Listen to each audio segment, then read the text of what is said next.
Bismillahirrahmanirrahim. Assalamualaikum warahmatullahi wabarakatuh. Selamat malam teman-teman semua. Ya, alhamdulillah hari ini seperti biasa kita berjumpa kembali di live Instagram rutin bersama dengan Ta'aruf Online Indonesia. Semoga teman-teman hari ini dalam kondisi sehat, tidak kurang suatu apapun, sehingga Allah mudahkan untuk segala ikhtiar yang sedang teman-teman usahakan.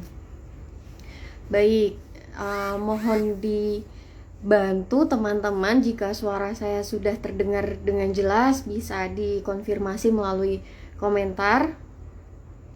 Nah, hari ini kita akan berbincang dengan salah satu founder dari Primary Stock, yaitu Teh Sarah Fauziah, yang mana malam hari ini kita akan berbicara tentang nikah kok pilih-pilih gitu.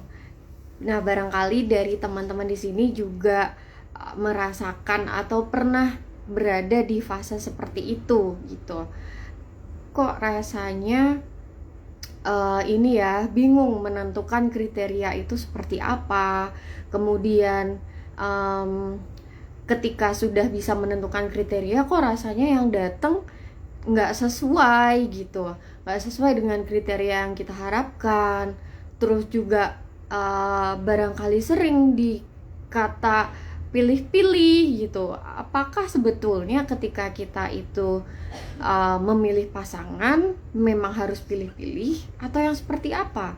Kalaupun boleh pilih-pilih, itu pilih-pilih yang seperti apa nantinya ya gitu. Nah, insya Allah malam hari ini kita akan bahas bersama Teh Sarah Fauziah. Untuk Teh Sarah, kalau misal sudah bergabung menggunakan akun Primary Stock ya, menggunakan akun Primary Stock, boleh langsung request aja ya Teh. Nanti teman-teman bisa bertanya langsung juga kepada Teh Sarah gitu. Nanti kita akan berkenalan secara langsung dengan Teh Sarah Fauziah juga.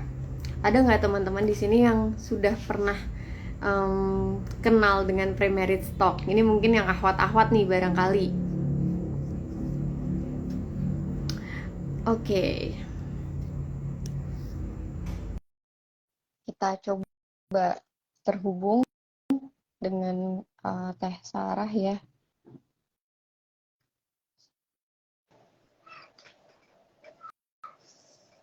Oke, alhamdulillah. Tes, suara saya sudah terdengar jelas, Kak, teman-teman? Kalau di saya jelas Teh. Di teman-teman gimana? Apakah suara Teh Sarah terdengar jelas? Boleh bantu konfirmasi ya di komentar. Oke, alhamdulillah hari ini kita kedatangan tamu untuk pertama kalinya Ta'aruf Online Indonesia bersilaturahmi dengan Primary Talk nih. Salam kenal ya Teh Sarah, saya Kisa dari Ta'aruf Online Indonesia. Dan buat teman-teman yang belum tahu apa itu Primary Talk, nanti dari Teh Sarah boleh berkenalan terlebih dahulu nih, Primary Talk itu apa, seperti itu. Silahkan Teh. Oke, bismillahirrahmanirrahim. Assalamualaikum warahmatullahi wabarakatuh. Teman-teman, kalau kami biasa menyebutnya followers dengan partner belajar, ya teman-teman dari ta'arufonline.id maupun partner belajar. Sebelumnya perkenalkan, saya Sarah Fauzia, salah satu founder dari Primary Stock. Alhamdulillah sangat senang sekali pada malam hari ini mendapatkan kesempatan untuk berbincang-bincang, saling diskusi dan saling belajar dengan teman-teman di sini.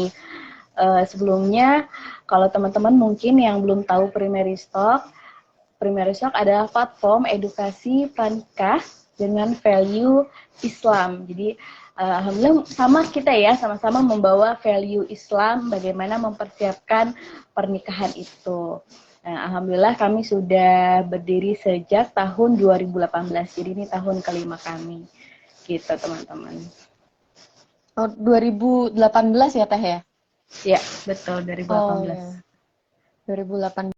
Kalau kalau Teh Sarah sendiri domisilinya di mana Teh? Di Tangerang. Oh di Tangerang. Berarti kita Ya, lumayan jauh ya. Ya nggak jauh. jauh banget sih. Ya. Kalau Toi di Semarang Teh untuk kantor Hmm. pusatnya gitu. Oh Tapi gitu. kita ada layanan juga di Tangerang gitu. Di Tangerang Masya juga ada Allah. untuk layanan Nazar offline-nya gitu. Nah ini buat teman-teman yang barangkali baru dengar bisa cek juga di Instagram Family Stock karena di sana juga banyak konten-konten, banyak juga Premier Stock itu mengadakan agenda-agenda yang mendukung teman-teman untuk mempersiapkan pernikahannya seperti itu. Alhamdulillah. Baik, alhamdulillah. Ya, malam hari ini Teh, seperti yang tadi sedikit sudah saya spill, malam hari ini kita akan berbincang tentang temanya itu nikah kok pilih-pilih ya gitu. Jadi banyak kekhawatiran, banyak kebingungan dari teman-teman kalau kita bilangnya teman-teman Toi atau kita kadang juga panggil Bestoy gitu atau pengguna ta'aruf online Indonesia itu sering bingung untuk menentukan kriteria seperti apa yang harus kita jadikan calon ketika mencari calon gitu. Kemudian kalau misal nih sudah berhasil menentukan kriteria, kadang tuh yang datang kok nggak sesuai dengan kriteria ya rasanya gitu. Dan kok yang sesuai kriteria tuh nggak ada ya gitu. Nah udah gitu nanti kalau misal nih kita udah ikhtiar lama, orang kan nggak tahu ya ikhtiar kita itu seperti apa. Nah kemudian sering juga nih dibilang nikah kok pilih-pilih, kamu terlalu pilih-pilih nih gitu. Nah Masya itu Allah. sering banget dirasa oleh teman-teman juga di sini gitu. Nah kalau menurut Teh Sarah sendiri, kalau orang yang belum nikah terus sering dikata terlalu pilih-pilih, itu tuh apakah eh, sikap untuk mencoba memilih yang terbaik itu tindakan yang salah atau sebetulnya itu mempersulit diri Teh? Oke, Masya Allah. Menarik banget ya, teman-teman. Tema kita pada malam hari ini. Mungkin banyak teman-teman yang relate gitu ya. Aku harus pilih-pilih atau enggak sih gitu ya. Atau sudah berusaha untuk memilih, tapi kok nggak sesuai ya gitu. Kok nggak Mhm. semulus yang itu ternyata untuk eh, me- menyongsong hari pernikahan gitu, bertemu dengan jodohnya gitu ya. Sebelum kita berbincang-bincang terkait memilih pasangan, teman-teman, jadi ada step-stepnya nih, teman-teman. Jadi sebelum kita jauh melangkah untuk memilih pasangan, sebenarnya ada hal-hal utama fondasi yang perlu kita ketahui terlebih dahulu sebelum kita menentukan kriteria pasangan. Kalau Mhm. fondasi ini teman-teman sudah punya, sudah ajak gitu ya, udah mulai tergambar, insya Allah terkait pemilihan pasangan itu akan lebih mudah. Gitu. Apa aja fondasinya? Oh, kami biasanya eh, di Primary Stock gitu ya, mengajak teman-teman partner belajar untuk mengenal Allah terlebih dahulu, untuk mengenal Hmm. pencipta kita terlebih dahulu, mengenal diri dan mengenal apa sih tujuan hidup kita. Itu dulu deh yang teman-teman Hmm. perlu pertanyakan, melihat ke dalam diri sendiri. Aku tuh hidup mau jadi apa ya gitu ya. Menjalani hidup yang seperti apa ya gitu ya. Walaupun sebenarnya sebagai seorang muslim itu tuh udah ada kisi-kisinya di dalam Al-Quran gitu ya, dalam surat Az-Zariyat ayat 56 gitu ya, Allah itu tidak menciptakan manusia selain beribadah kepadaku gitu ya, Allah menyebutkan. Jadi sebenarnya jelas gitu ya, tujuan hidup kita itu adalah untuk beribadah kepada Allah. Jadi turunannya nih, kita bekerja, kita berkarya, kita kuliah gitu ya, termasuk juga kita menikah, berarti harus dalam rangkaian beribadah kepada Allah gitu ya. Nah, beribadah berarti artinya kita harus tahu dong gitu ya, tata caranya, bagaimana prosesnya yang benar gitu ya, yang sesuai dengan syariat Islam dan sebagainya. Itu mungkin kalau dikulik akan jauh lebih dalam. Oke, jadi balik lagi kita mengenal tujuan hidup kita, mengenal siapa pencipta kita, dan mengenal diri kita.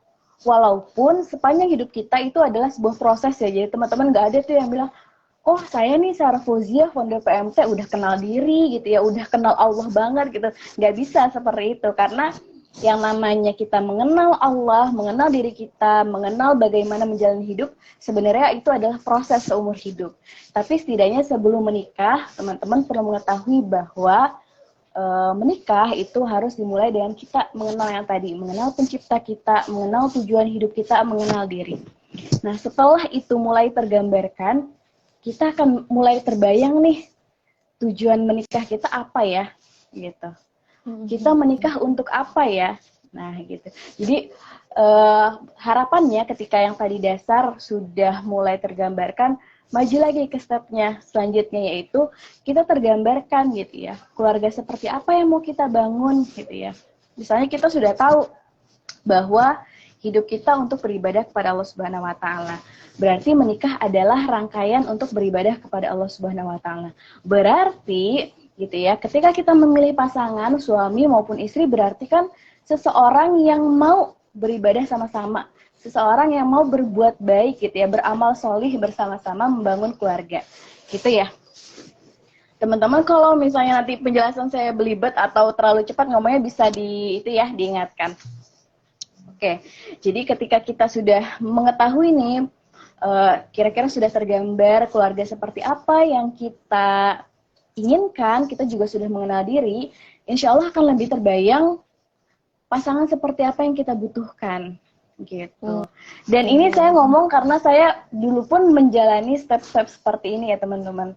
Mungkin tadi kelewat perkenalannya, saya sudah menikah, alhamdulillah, walaupun baru mau 7 tahun pernikahan gitu ya. Jadi saya menikah tahun 2016 gitu. Nah, ketika kita sudah tergambar nih, keluarga seperti apa yang mau kita bangun, kita sudah terbayang ke pasangan seperti apa yang kita butuhkan, baru kita bisa lebih terbayang kriteria seperti apa yang kita mau terbayang tentang pasangan gitu. Nah, tadi pertanyaannya, boleh nggak sih kita bikin kriteria, boleh nggak sih kita milih-milih pasangan? Tentu saja jawabannya boleh, tapi banyak yang harus diperhatikan teman-teman.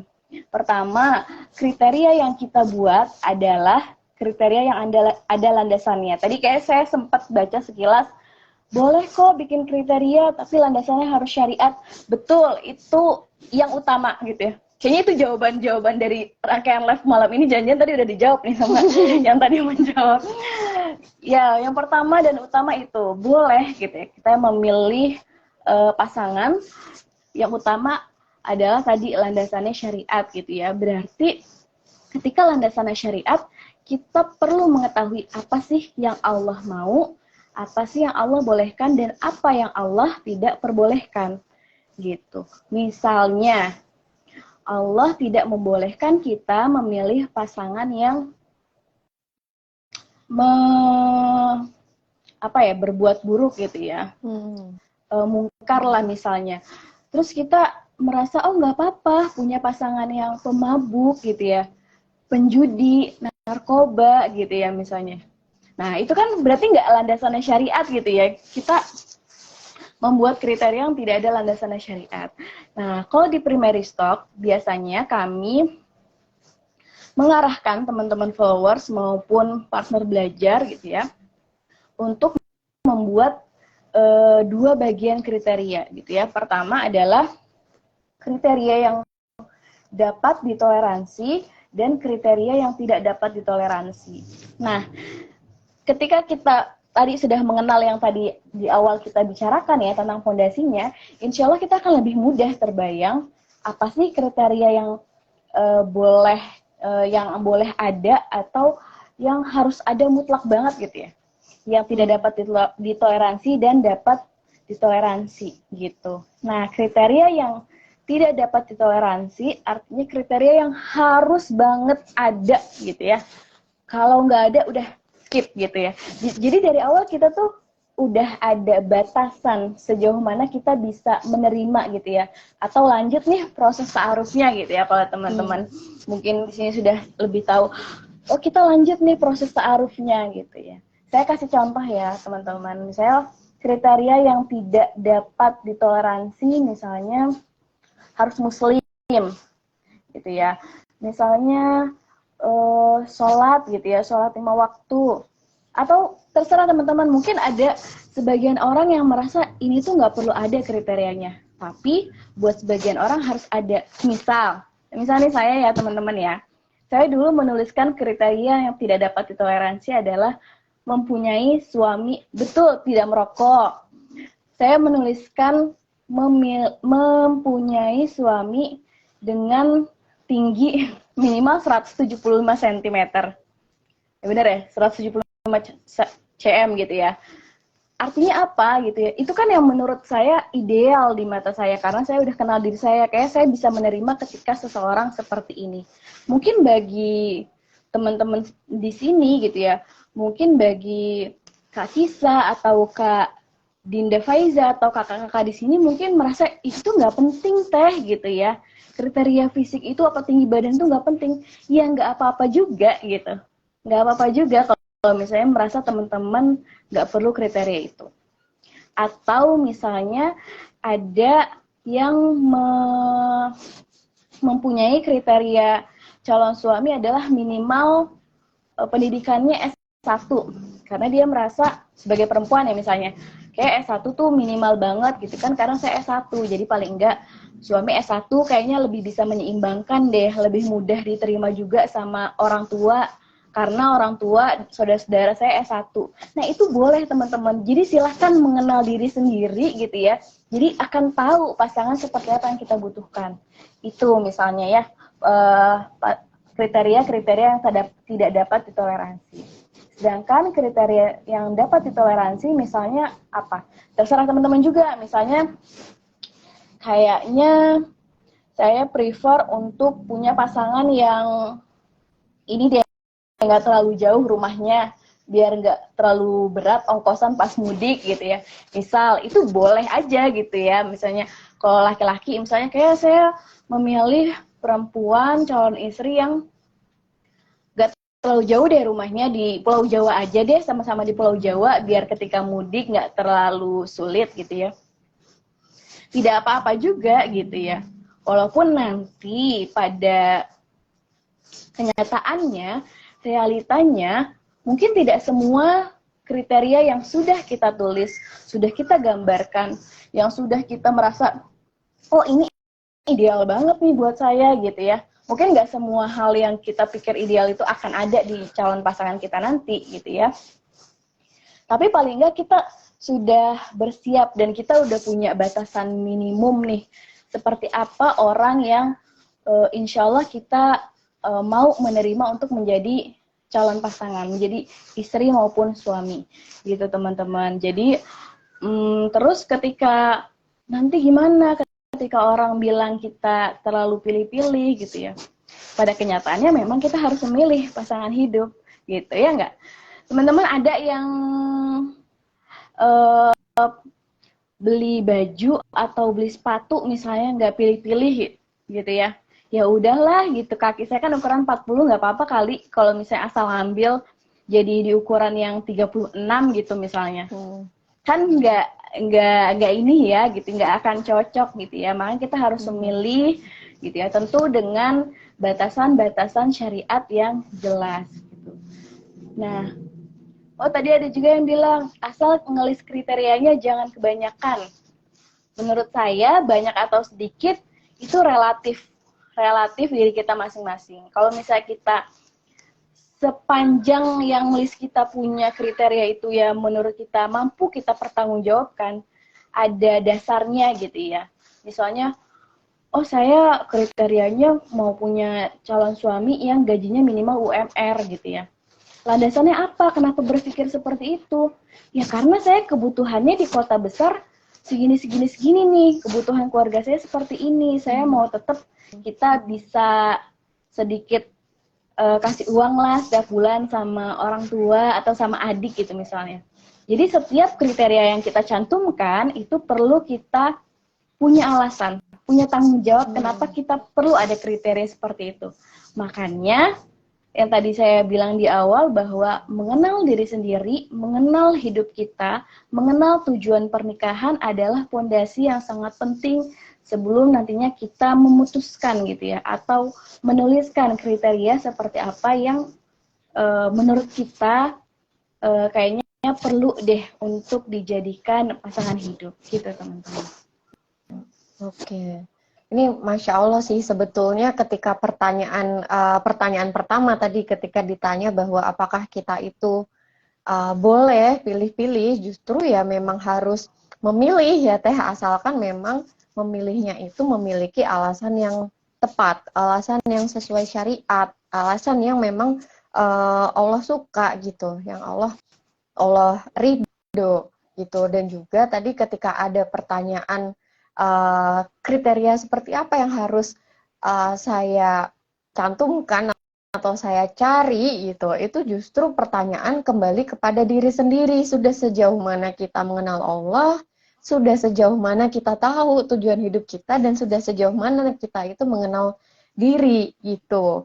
Nah, terus tadi juga kalau misalnya Teh, kan tadi dibilang juga ya kita boleh menentukan kriteria.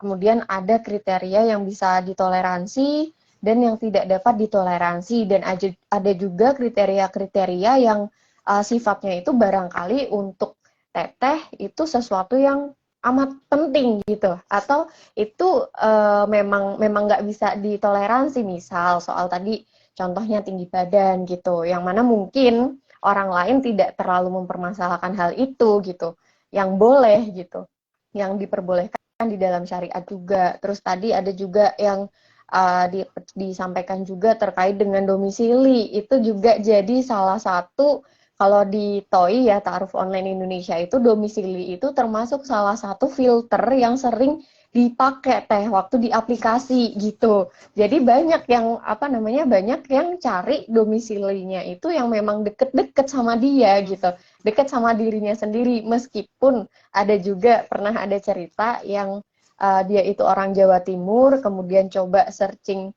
yang daerah Jawa Timur kok nggak dapet-dapet, ternyata memang jodohnya itu orang Jawa Tengah gitu.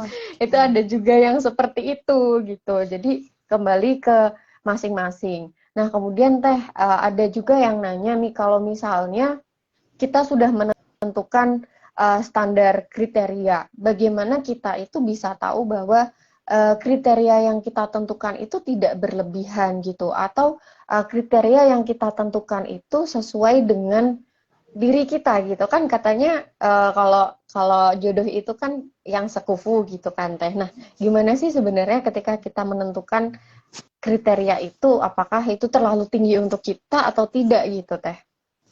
Oke, ini pertanyaan menarik banget ya. Yang sebenarnya adalah yang bisa jawab adalah diri kita masing-masing teman-teman. Jadi ketika kita menuliskan kriteria, kita juga membayangkan diri kita. Bukan tidak boleh kita beridealis sesempurna mungkin gitu ya. Karena kan jodoh itu kan rezeki gitu ya. Dan ya kita nggak tahu rezeki kita sebenarnya seperti apa sebelum ijab kabul gitu ya, rezeki jodoh kita. Jadi ya yang bisa jawab hal tersebut adalah diri kita. Kita yang bisa melihat hal tersebut kira-kira sudah ibaratnya sekufu atau selevel nggak ya sama diri kita. Gitu. Kalau saya pribadi sebagai seorang perempuan, mungkin nggak tahu ya teman-teman yang lain. Kalau saya pribadi sebagai seorang perempuan, saya nggak mau sama laki-laki yang selevel. Justru maunya karena laki-laki adalah imam, saya mencari yang secara agama, secara pendidikan, secara akhlak itu lebih baik dari saya. Jadi kan nggak harus sekufu kan gitu ya. Bahkan Ustazah Aini gitu ya, seorang ahli fikih dulu juga pernah mengisi salah satu program di Primary Stop pun beliau salah satu materi yang saya ingat adalah sekufu itu bisa setara, maksudnya sama laki-laki dan perempuan gitu ya. Setara dalam artian pendidikan, agama, harta dan sebagainya, atau laki-laki lebih unggul, lebih baik gitu. Jadi kalau bisa laki-lakinya jangan di bawah. Karena apa? Saya pun sebagai yang sudah menikah pun merasakan ketika memiliki suami yang lebih baik dari saya gitu ya. Terutama dalam hal-hal yang menurut saya sangat krusial gitu ya, seperti agama, pendidikan, akhlak gitu ya, pengetahuannya itu membuat saya sebagai seorang perempuan atau sebagai seorang istri bisa lebih hormat gitu ya kepada beliau, lebih terasa beliau tuh jiwa kepemimpinannya, koamnya gitu ya. Jadi nggak apa-apa untuk seorang perempuan gitu ya mencari laki-laki yang secara beberapa hal tadi itu lebih baik daripada kita gitu. Tentu kita juga harus terus mengupgrade diri kita sendiri gitu ya. Ya, ibadahnya, keilmuannya, akhlak kita gitu ya. Jadi bukan berarti oh kriterianya segini nih A B C D terus kita udah stuck aja gitu ya dengan diri kita yang saat ini. Enggak gitu ya. Karena hidup kan terus berjalan, berarti harusnya kita berproses untuk lebih baik dari hari ke hari. Itu sih yang teman-teman harus pahami. Bukan berarti apa ya? Ya fokusnya kepada diri kita sendiri aja gitu ya. Kepada diri kita sendiri agar semakin hari kita semakin baik gitu ya. Terutama ketakwaan kita kepada Allah Subhanahu wa taala. Jadi jangan terlalu merasa oh aku rendah nih, oh aku tinggi nih, dia segini segini. Jangan fokus kepada hal itunya gitu ya. Tapi fokus aja kepada diri kita sendiri untuk memperbaiki diri. Tentu memperbaiki diri untuk Allah gitu ya, untuk diri kita sendiri, bukan untuk mencari jodoh gitu misalnya. Gitu.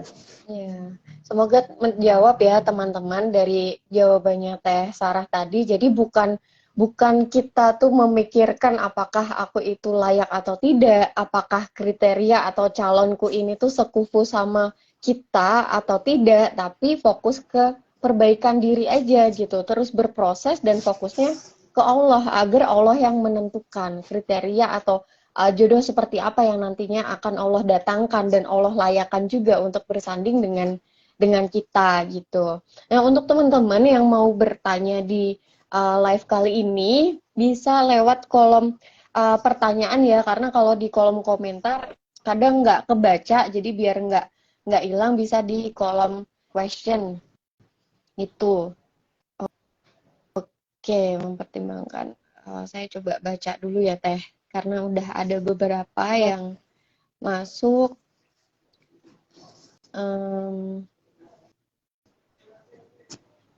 Tapi ini udah ditanyain semua ternyata tadi sudah mewakili. Masya Allah. Sudah banyak yang mewakili. Oh, ini ada yang nanya, baiknya minimal seumuran atau boleh laki-laki umurnya lebih muda dari kita, Teh? Berarti yang nanya perempuan ya? Perempuan. Laki-lakinya lebih tua seumuran atau lebih muda gitu ya? Kita berkaca juga ya sama rumah tangga Rasulullah gitu yang utama gitu. Beliau punya istri yang umurnya jauh lebih tua gitu ya. Ada yang tidak terlalu jauh jaraknya, ada yang jauh lebih muda gitu ya. Artinya beliau mencontohkan bahwa tidak ada rumah tangga, maksudnya tidak ada patokan gitu ya, antara oh harus lebih tua, laki-laki itu harus lebih tua gitu ya, harus seumuran gitu ya, harus lebih muda gitu dan sebagainya. Itu nggak ada patokan gitu ya. Nah, tapi balik lagi gitu ya, teman-teman udah mengenal diri sendiri belum? Gitu. Udah tahu belum apa yang kira-kira yang teman-teman butuhkan? Ada loh gitu ya perempuan yang tidak mempermasalahkan hal itu gitu ya. Selama laki-lakinya lebih dewasa, punya kepemimpinan yang baik gitu ya. Mau dia lebih tua, mau seumuran, mau bahkan lebih muda pun gak apa-apa. Tapi ada perempuan yang kayaknya aku lebih membutuhkan, aku lebih akan senang sama laki-laki yang lebih tua misalnya, jaraknya ya tipis-tipis gitu ya. Ada juga yang aku pengen laki-laki tuh yang jauh lebih tua gitu ya, biar kelihatan lebih dewasa, lebih mature gitu ya. Ya minimal beda 10 tahun lah gitu. Ada yang seperti itu ya. Saya sendiri pun sebagai yang sudah menikah ya juga banyak gitu gambaran teman-teman yang menikah sama suaminya beda 17 tahun, 18 tahun gitu ya. Ada juga yang seumuran gitu ya, sama-sama teman kampus. Ada yang lebih muda gitu ya. Coba deh kita lihat sekeliling kita gitu ya. Pasti banyak beragam pasangan dengan perbedaan jarak usia masing-masing. Dan itu sebetulnya baik lagi ke diri kita sendiri gitu ya. Kita sebenarnya lebih butuh gitu ya, lebih pengen dengan pasangan yang kira-kira jarak usianya tuh berapa sih gitu. Nah, termasuk usia, dulu pun saya ketika ta'aruf mencantumkan itu sebagai filter juga. Nah, Kak Kisa gitu ya. Jadi dulu mencantumkan di CV ta'aruf itu bahkan sebagai kriteria yang tidak dapat ditoleransi. Artinya saya mutlak tuh saya pengen laki-laki yang usianya lebih tua dari saya tapi tidak terlalu dekat, tidak terlalu jauh. Saya dulu menuliskannya beda lebih tua 3 sampai 5 tahun gitu. Nah, qadarullah ketemu sama suami gitu ya. Beliau lebih tua 3 tahun dari saya gitu. Jadi di situ saya udah memfilter di awal terkait usia ini gitu. Jadi teman-teman bisa menggali lagi ke dalam diri sendiri, walaupun nanti gimana jodohnya gitu ya. Kadang kita udah bilang, oh maunya yang lebih tua, tapi ternyata dihadapkan gitu ya, ada yang ta'aruf yang usianya nggak sesuai dengan apa yang kita tulis, tapi kok secara visi misi, secara value, secara tujuan cocok gitu. Itu oke, nggak apa-apa gitu ya. Kan maksudnya nggak semua hal itu pasti sama dengan apa yang kita gambarkan di CV gitu ya. Tapi paling nggak kita sudah tergambar apa yang kita butuhkan. Gitu. Berarti terkait dengan kriteria terkait umur ini tuh sebetulnya salah satu termasuk kriteria yang tidak perlu saklek hitam putih ya Teh, karena bukan sesuatu yang sifatnya itu syariat gitu. Kalau syariat itu kan contohnya misal ya wajib sholat 5 waktu, itu mah udah paten misalnya kayak gitu. Kemudian misal menghindari sesuatu yang haram, misal penghasilannya riba atau seperti apa, itu kan sesuatu yang wajib gitu. Tapi ketika teman-teman memiliki keinginan untuk memiliki kriteria tertentu terkait dengan usia, teman-teman juga perlu tahu alasannya tuh apa gitu. Alasannya apa kok pengen yang lebih tua, atau mungkin alasannya apa pengen dapet yang lebih muda gitu. Dan tetap at the end, karena ini bukan kriteria yang hitam putih atau bukan kriteria yang saklek, maka teman-teman tetap perlu untuk bertawakal kepada Allah. Karena kita tidak lebih tahu daripada Allah yang terbaik untuk kita itu seperti apa gitu. Nah, teman-teman pasti banyak sih di sini seperti Teh Sarah tadi yang memiliki kriteria terkait umur ya Teh. Coba teman-teman kalau di sini misalnya di aplikasi TOI, filter apa aja sih yang teman-teman sering pakai untuk mencari jodoh gitu. Tadi kan saya udah spill ya, yang sering dipakai juga itu salah satunya tuh filter domisili gitu di aplikasi itu. Sering domisili, kemudian pendidikan Teh itu juga sering pendidikan, usia gitu. Usia juga. Nah, coba teman-teman bener nggak nih? Jangan-jangan ada kriteria lain yang kita belum bahas di sini misalnya. Oke, itu tadi terkait dengan usia. Kemudian tadi ada pertanyaan juga yang masuk. Nah, nih pas mungkin jawabannya kurang lebih sama ya. Tadi apakah pendidikan itu perlu setara atau tidak? Apabila perempuan pendidikan lebih tinggi daripada laki-laki, apakah kepotong ya? Apakah akan menjadi suatu perbedaan dalam pola pikir ketika sudah menikah? Nah, ini Oke, ini menarik sih. Jawab. Saya lanjut, tadi sebenarnya ada pembahasan yang tadi saya bilang dari Ustazah Aini gitu ya. Salah satunya adalah terkait pendidikan dan penghasilan. Mungkin secara ideal kita bilang jangan lihat orang dari pendidikannya gitu ya. Setiap orang kan maksudnya pendidikan tuh nggak hanya sekolah formal, atau jangan lihat orang dari penghasilannya gitu ya. Yang penting bagaimana akhlaknya. Betul, saya sangat setuju gitu ya.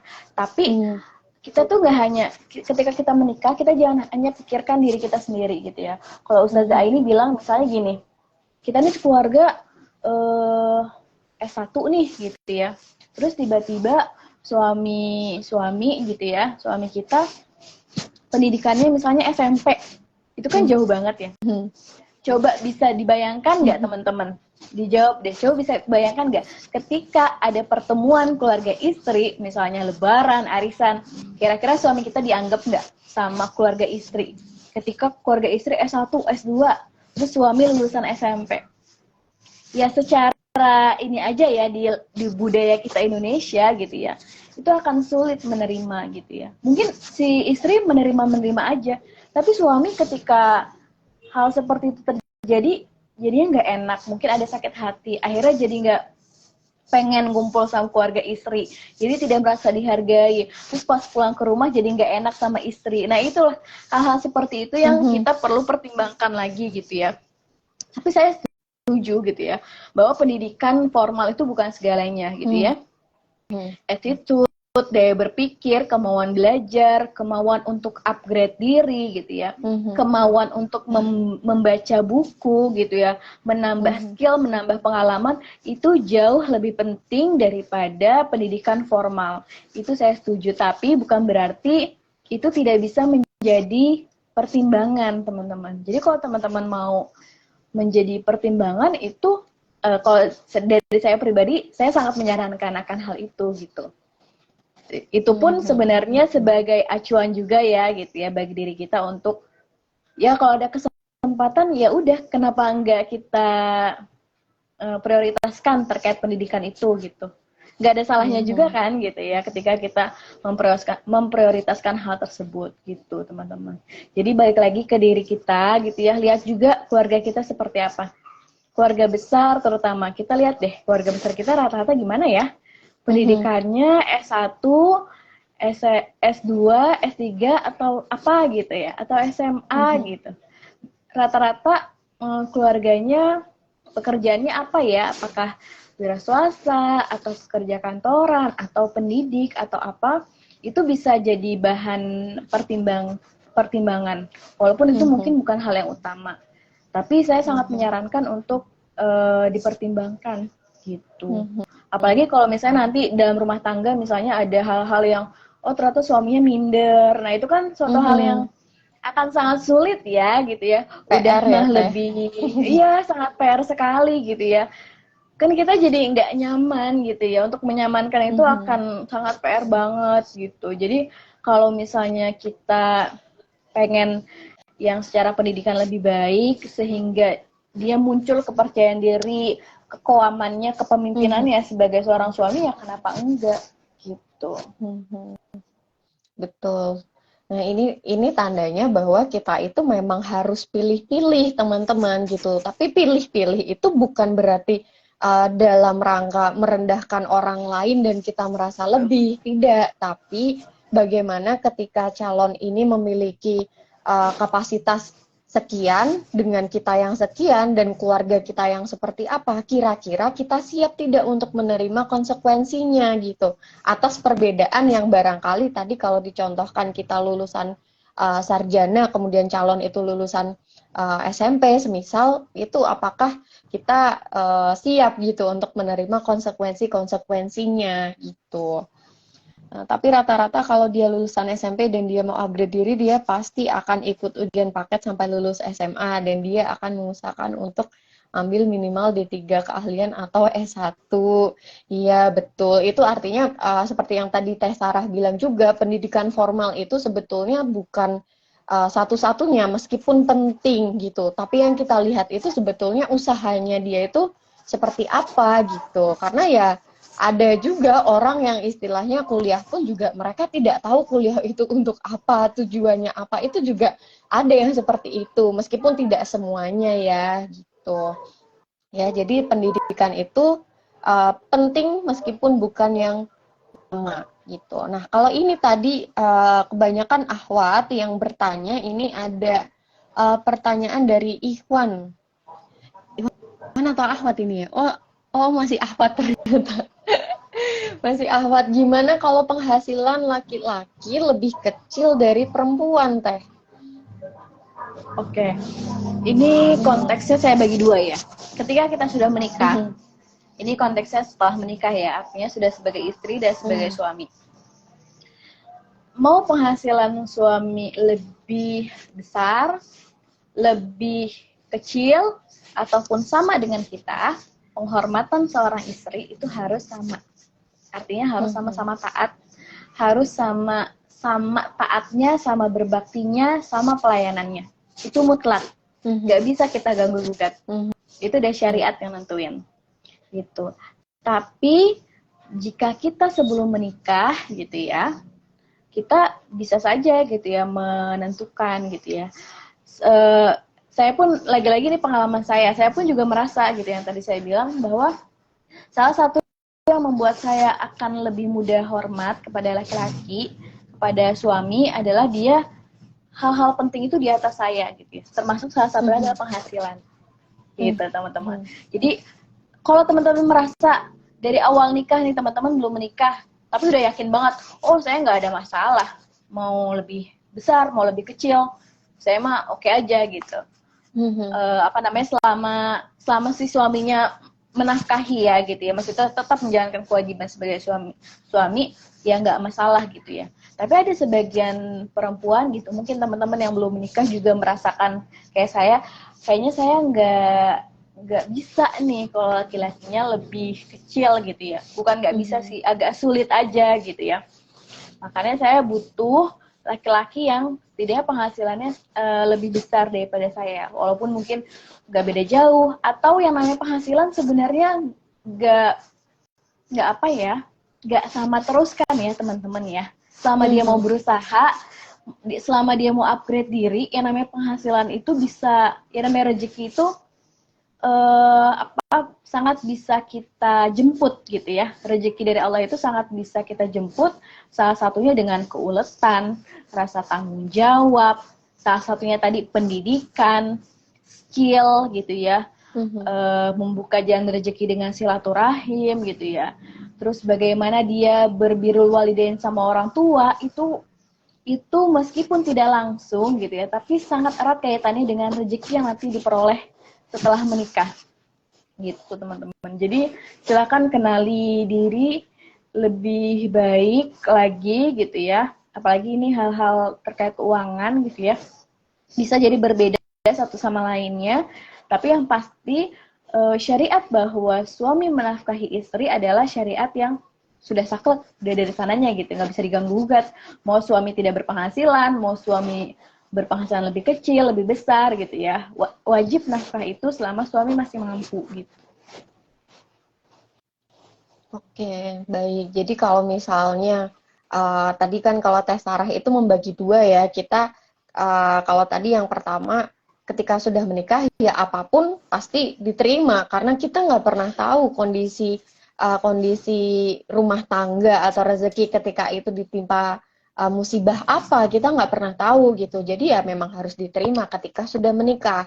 Namun ketika teman-teman masih dalam tahap pencarian atau masih memilih pasangan itu pastikan apakah teman-teman siap dengan konsekuensinya itu tadi gitu. Tentang kebutuhan teman-teman itu juga disesuaikan dengan kebutuhan teman-teman. Kalau misalnya ini seorang ahwat gitu. Begitu pula dengan ikhwan ya, ketika ikhwan mungkin ingin mencari pasangan, juga perlu dicari nih kebutuhan per bulannya itu berapa gitu. Jangan-jangan untuk skincare-nya aja dia nggak mampu gitu. Walaupun ini bukan ini ya, bukan sesuatu yang hitam putih, bukan sesuatu yang syariat gitu. Tapi ini kita bicara tentang kemungkinan konflik kita itu akan ada di mana sih sebetulnya, seperti itu. Ya, jadi silakan mengukur diri ya para ikhwan juga ya. Silakan mengukur diri dan dompetnya gitu ya. Karena itu menyangkut nanti rumah tangga gitu ya. Kan kalau misalnya suami mampu menafkahi istrinya dengan baik, itu kan sebagai suatu harga diri juga ya gitu ya, bahwa suatu kebanggaan gitu ya, oh saya bisa menafkahi istri dengan baik gitu. Jadi nggak ada salahnya juga kalau yang ikhwan berusaha sebaik mungkin untuk menafkahi. Betul. Nah, ini kayaknya yang pada nge-reaction ini ahwat-ahwat nih teh. Ahwat-ahwat ya, ini ahwat-ahwat yang merasa independen. Tuh sepakat tuh dengan belum tahu ngelihat harga skincare gitu, Mbak. Enggak ya, tapi insya Allah mah kalau yang solihah tidak solihah itu bukan berarti tidak perhitungan ya, jangan salah teman-teman. Kadang tuh, oh ya ini juga sih teh, kadang ada yang menuliskan kriteria seperti ini teh, menerima saya apa adanya gitu. Ini kan kondisinya belum nikah ya teh, kita masih ada di CV ta'aruf katakan gitu. Terus nulis kriteria itu yang menerima saya apa adanya gitu. Nah kalau menurut teteh, meletakkan kriteria seperti itu ketika bertaaruf itu gimana teh? Boleh atau sebaiknya jangan atau seperti apa? itu agak rancu juga ya kalimatnya ya, menerima dalam hal apa dulu nih gitu ya. Karena yang namanya menikah itu tuh banyak ujian dan tantangannya teman-teman. Jadi suka nggak suka, mau nggak mau kita akan dituntut upgrade diri.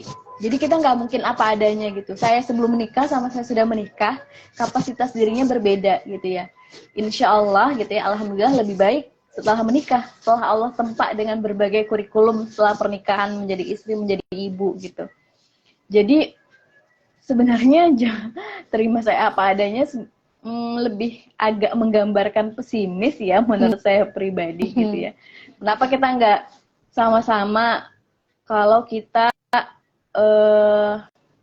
upgrade diri. Tapi kalau misalnya mensyukuri pasangan, itu saya setuju. Harus mensyukuri pasangan, apapun bentuknya gitu ya. Kalau sudah jodohnya, apapun pasangan kita itu harus kita syukuri. Kalau mensyukuri pasangan itu wajib teman-teman, harus gitu ya.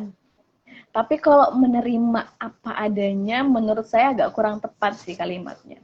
Menurut saya yang lebih tepat adalah mensyukuri pasangan yang sudah Allah titipkan, itu wajib. Gitu. Oke. Jadi jangan sampai teman-teman itu menetapkan kriteria atau menuliskan kriteria itu menerima saya apa adanya hanya untuk permisif, hanya untuk pembenaran bahwa teman-teman itu tidak mau berproses gitu. Karena yang namanya nanti ketika sudah suami istri menerima apa adanya itu sudah bukan lagi sesuatu yang dipertanyakan, tapi memang sudah menjadi kewajiban dari masing-masing gitu. Jadi itu ngomong kayak gitunya nanti kalau udah ada istri, udah ada suaminya gitu. Tapi kalau belum ada, masih cari, ya lebih baik janganlah ditulis yang kayak gitu. Kan tadi juga udah dikasih tahu ya, ada kriteria yang bisa ditoleransi, ada kriteria yang tidak bisa ditoleransi. Nah, itu aja tuh yang dikulik ke teman-teman gitu. Jadi jangan nulis menerima aku apa adanya gitu. Semua juga ingin diterima apa adanya gitu. Mensyukuri pasangan bagaimanapun keadaannya. Menjadi mensyukuri. Itu itu teh katanya diubah jadi mensyukuri pasangan bagaimanapun keadaannya. Bisa jadi, tapi harus tetap berusaha lebih baik lagi ya. Benar-benar mensyukuri itu harus. Iya, kalau cuman ngubah redaksional tanpa mengubah mindsetnya ya itu bukan di situ karena poinnya bukan di situ. Kalau mensyukuri kan artinya kita nggak membandingkan pasangan dengan orang lain. Nah, itu kan harus ya gitu ya. Membandingkan adalah suatu hal yang harus wajib kita hindari setelah menikah gitu ya. Jadi memang ya itulah bentuk rasa syukur. Ya kita fokusnya hanya pada pasangan gitu ya, kelebihan pasangan gitu ya kita syukuri, kekurangannya kita terima gitu, sama-sama menjadi lebih baik. Nah itu mensyukuri pasangan yang sudah Allah titipkan. Oke, ini ada pertanyaan lagi nih, kayaknya hari ini rame banget nih setelah kita ngobrol, akhirnya banyak juga yang akhirnya nanya gitu. Nah ini mindset apa yang harus ditanamkan agar tidak merasa takut dan punya trust issue dalam memulai hubungan? Nah ini kayaknya agak berat ya Teh. Agar tidak punya trust issue. Untuk pertanyaan itu sangat apa ya? Jawabannya akan sangat panjang sekali. Jadi sepertinya saya nggak bisa menjawab menjawab pada malam hari ini. Kalau saya pribadi, kalau kita merasa trust isinya sampai mengganggu sekali, bahkan sampai kita merasa tidak mau menikah, saking takutnya, saking khawatirnya, maka teman-teman perlu ngobrol-ngobrol sama psikolog, gitu ya, atau sama ahlinya. Tenang, itu bukan berarti teman-teman gimana-gimana sakit atau apa ya, mindset itu harus kita singkirkan dahulu gitu ya. Tapi kita untuk menuju pernikahan dengan mental kita yang lebih sehat gitu ya. Bukan berarti teman-teman tuh harus ada ada sesuatu, ada kekurangan atau ada penyakit, enggak teman-teman. Tapi memang kalau misalnya dirasa itu mengganggu gitu ya, ya lebih baik kita ngobrol dengan ahlinya gitu ya. Karena ketika kita menikah sih saran saya kan menikah itu artinya kita memberikan hal terbaik, versi terbaik diri kita kepada pasangan. Kalau kita masih ada trust issue gitu ya, ya kurang enak aja gitu kan bagi pasangan, kok udah menikah gitu, udah dinikahi gitu ya, tapi masih ada trust issue gitu ya, masih nggak percayaan atau masih terlalu curiga dan sebagainya. Itu kan ya lebih baik kita cegah daripada kita nanti pernikahan kita mengkhawatirkan gitu ya, karena ada hal-hal yang belum diselesaikan dari sebelum menikah gitu teman-teman.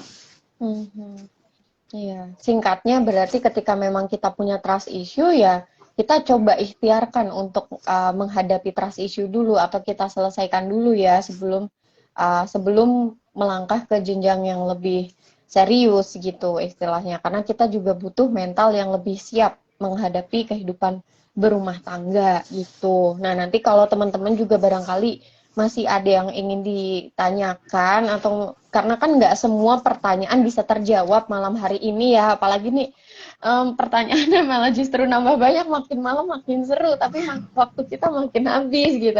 Teman-teman bisa kepoin juga di Primary Talk, karena Primary Talk juga mengadakan agenda-agenda edukasi terkait dengan persiapan pernikahan ya Teh ya, untuk teman-teman bisa mempersiapkan diri lebih baik lagi gitu. Dan kalau tadi di Primary Talk itu teman belajar ya Teh, partner belajar ya. Nah, partner belajar, kalau di TOI ini partner ikhtiar gitu. Jadi belajar di Primary Talk, belajar di Primary Talk, kemudian nanti ikhtiarnya barangkali salah satunya juga dari Ta'aruf Online Indonesia gitu. Saya izin jawab satu pertanyaan ya Teh. Di sini ada yang nanya, Kak, kalau masih berproses menjadi lebih baik, apakah boleh juga ta'aruf gitu? Apakah boleh juga ta'aruf? Sebetulnya ta'aruf ini kan metode untuk semua muslim gitu. Dan siapa sih yang tidak mau, siapa sih yang sudah merasa baik hari ini? Justru ketika seseorang itu sudah merasa baik, ya dia akan berhenti berproses gitu. Ketika dia menunggu dirinya merasa baik, dia nggak akan mulai untuk berta'aruf gitu, karena tidak ada orang yang merasa sudah baik sebetulnya, karena memang hakikatnya itu kita harus terus berproses seperti yang tadi Teh Sarah juga sampaikan ya. Ini kita tuh bukan untuk dalam rangka ingin diterima dan ingin dimaklumi kemalasan kita dalam berproses gitu. Jadi boleh untuk semuanya bertaaruf dengan terus mempersiapkan diri gitu, karena ya yang namanya ta'aruf itu kadang juga kita justru jadi trigger untuk mengenal diri sendiri. Kalau tadi contohnya ketika di TOI itu kita perlu menuliskan kriteria yang kita inginkan, kemudian akhirnya baru muncul tuh kriteria kita apa ya yang kita butuhkan gitu. Terus yang tadi Teh Sarah bilang, ketika kita masih bertanya kriteria seperti apa yang kita inginkan, barangkali kita perlu mereview lagi. Sudah sejauh apa kita mengenal Allah, sudah sejauh apa kita mengetahui tujuan hidup kita gitu. Jadi ya akhirnya ujung-ujungnya juga berproses terus gitu. Ya itu, jadi teman-teman jangan takut ya untuk bertaaruf. Tapi kalau misal pun masih punya ketakutan, maka coba dicari gitu. Karena kadang ketakutan itu awal dari perubahan menjadi lebih baik selama kita mencari tahu lebih lanjut gitu. Wah, ini udah mau jam 8:30, tapi yang nambah pertanyaan banyak banget. Mungkin satu pertanyaan lagi ya Teh. Boleh. Bentar, ini banyak sekali. Atau Teteh mau pilih juga boleh Teh. Tadi apa ya? Rezeki bukan semata-mata soal uang. Ini saya jawab singkat, betul. Nah, itu harus dipercaya gitu. Tapi ikhtiar kita itu juga sangat menentukan juga. Enggak sih, ikhtiar kita nggak menentukan. Tapi tugas kita sebagai hamba Allah adalah mengikhtiarkan gitu. Nah, sebagai seorang suami tentu harus punya semangat juang untuk memberikan yang terbaik bagi istri. Nah, sebagai seorang istri harus paham gitu ya, bahwa apa yang diberikan oleh suami harus diterima dengan rasa syukur dan qanaah atau merasa cukup gitu. Jadi jangan sampai pembicaraan tadi soal uang yang laki-laki merasa dituntut ya, dan yang perempuan merasa hore menang, enggak juga gitu ya. Kita punya dua bab yang berbeda gitu tentang hak dan kewajiban kita gitu. Maksudnya ketika suami Allah wajibkan untuk menafkahi istri, itu tidak ada kezoliman atas apa yang Allah syariatkan kepada kita gitu ya. Karena memang itulah fitrahnya gitu ya. Allah lebihkan pada diri laki-laki gitu ya untuk menafkahi keluarganya. Oke. Kalau laki-laki bersifat ngambekan, apakah layak dijadikan suami, Kak? Itu balik lagi ke diri sendiri. Ayo, harus mengenal diri sendiri. Gitu, kira-kira bisa nggak dijadikan dijadikan koam gitu? Apalagi ya, tadi ada pertanyaan. Oh iya, tentang aib. Haruskah kita menceritakan aib diri sendiri gitu ya kepada calon pasangan ketika ta'aruf? Oke, ini saya juga mengutip ya dari salah satu narasumber di kelas primary stock. Saya agak lupa, kayaknya Ustazah Aini lagi yang banyak saya ingat pesan-pesannya. Jika aib atau masa lalu, bukan masa lalu, tapi aib atau kekurangan yang kita miliki itu berkaitan dengan masa depan dan pernikahan, maka boleh dibicarakan. Misalnya, kita ada kekurangan penyakit tertentu gitu ya, yang ini sangat mempengaruhi pernikahan. Misalnya nanti secara medis terlihat akan sulit memiliki keturunan, atau secara finansial harus ada pengobatan tertentu gitu ya, jadi kan harus mengeluarkan sejumlah uang. Nah, itu harus dibicarakan di awal. Tapi jika aib atau kekurangannya itu adalah terkait dosa atau masa lalu yang sudah kita taubati, nah sebagian besar ulama, ustadz yang saya pernah dengar ceramahnya adalah tidak membolehkan gitu ya, sebaiknya jangan gitu ya. Buat apa kita dibicarakan? Toh masa lalu dosa itu sudah kita taubati, jadi tidak perlu kita buka gitu ya.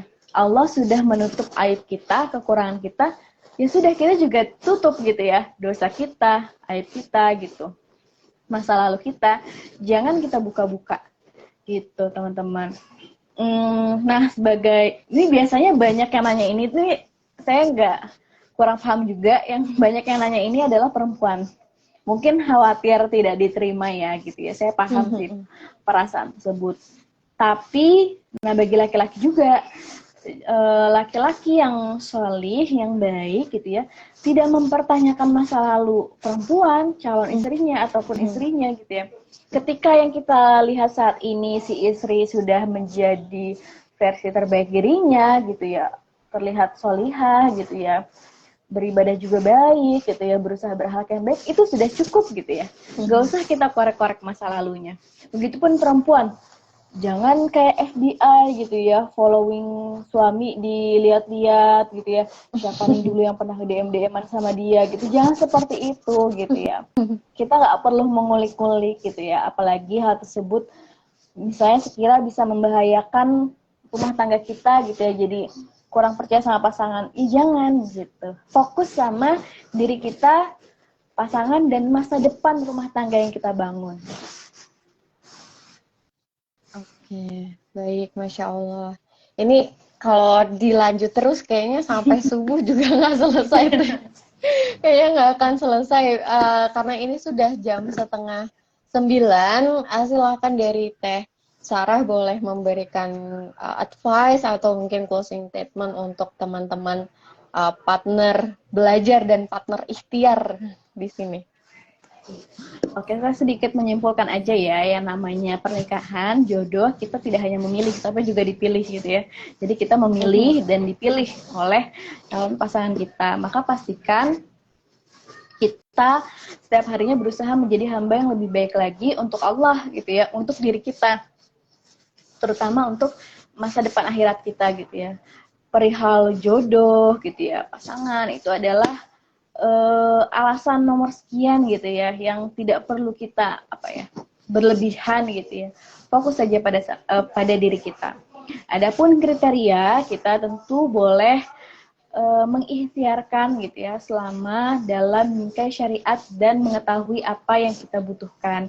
Tapi kita pun harus ingat gitu ya, bahwa yang paling tahu yang terbaik untuk diri kita adalah yang menciptakan kita gitu ya. Jadi berusaha aja, berikhtiar sebaik mungkin, karena itu ranah kita sebagai hamba.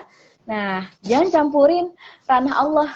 Kalau ranah Allah itu siapa jodoh kita, kapan dia datang, itu ranahnya Allah gitu ya. Jadi kita nggak usah ikut campurin. Semakin kita ikut campur sama yang jadi ranah Allah, kita akan semakin pusing, semakin galau, semakin sedih, semakin mempertanyakan gitu ya. Tapi kalau kita fokus saja sama ranah kita sebagai hamba, ikhtiar, berusaha, memperbaiki diri, berdoa, bertawakal gitu ya. Insya Allah yang lahir itu adalah sebuah ketenangan gitu. Jadi teman-teman, semoga apa yang kita sampaikan pada malam hari ini ada manfaatnya, ada hikmahnya gitu ya. Saya pun nggak menyangka ini akan seramai ini, Masya Allah gitu ya. Terima kasih teman-teman atas antusiasnya. Mohon maaf juga kalau ada kesalahan dan kekurangan. Teman-teman kalau misalnya mau belajar, boleh dengan kami, Primary Stock. Saya juga berterima kasih sama Kak Kisa, sama teman-teman Ta'aruf Online sudah mengundang kami, Primary Stock dan saya untuk sharing pada malam hari ini. Iya, Masya Allah. Terima kasih banyak Teh Sarah yang sudah menyempatkan waktunya untuk sharing-sharing bareng teman-teman TOI di sini. Semoga ini bukan yang terakhir kalinya ya Teh, tapi ini adalah awal mula kita untuk bisa bersilaturahmi dan juga bisa nanti barangkali ada proyek-proyek kebaikan dan kebermanfaatan yang bisa kita kerjakan bersama gitu. Karena kan juga Primary Stock berarti timnya di Tangerang semua ya Teh ya? Fun fact itu sebenarnya kita adalah kumpulan dari beberapa ahwat dan ibu rumah tangga. Jadi kita tuh beda-beda dan ya kita tuh cuma ibu rumah tangga yang ngisi-ngisi waktu luang untuk ngisi Instagram Primary Stock awalnya gitu. Jadi kita nggak menyangka akan seperti ini gitu pada hari ini gitu. Jadi kalau dibilang kantornya di mana, kita di mana, aduh kita ibu rumah tangga ini di rumah masing-masing. Ada yang di Bandung, ada yang di Cimahi, ada yang di Jakarta gitu ya. Tapi ya sekali kita meluaskan ya manfaat dan karya di Primary Stock. Masya Allah, ini berarti memang kita mirip-mirip sih Teh, karena TOI ini memang basicnya Semarang, tapi timnya ada di mana-mana gitu, ada di Sumatera, Jawa, Bali juga gitu. Kita juga koordinasinya banyak online gitu, meskipun kita memfasilitasinya online ke offline gitu. Ya baik, semoga nanti kita bisa silaturahim secara langsung ya Teh, nggak cuman via live Instagram aja, ada project-project yang bisa kita lakukan setelah ini insya Allah. Teman-teman juga terima kasih banyak yang sudah menyimak malam hari ini, cukup ramai karena biasanya TOI juga ya ini termasuk ramai sih buat TOI. Terima kasih banyak, semoga banyak manfaat yang bisa diambil. Kita tutup dengan membaca hamdalah, alhamdulillahirrabbilalamin, istighfar, astagfirullahalazim, astagfirullahalazim, astagfirullahalazim, dan doa kafaratul majelis. Subhanakallahumma wa bihamdika, asyhadu an la ilaha illa anta, astaghfiruka wa atubu ilaih. Kurang lebihnya mohon maaf. Wassalamualaikum warahmatullahi wabarakatuh. Saya undur diri ya. Makasih banyak banyak Kak Gisa. Kak Sarah.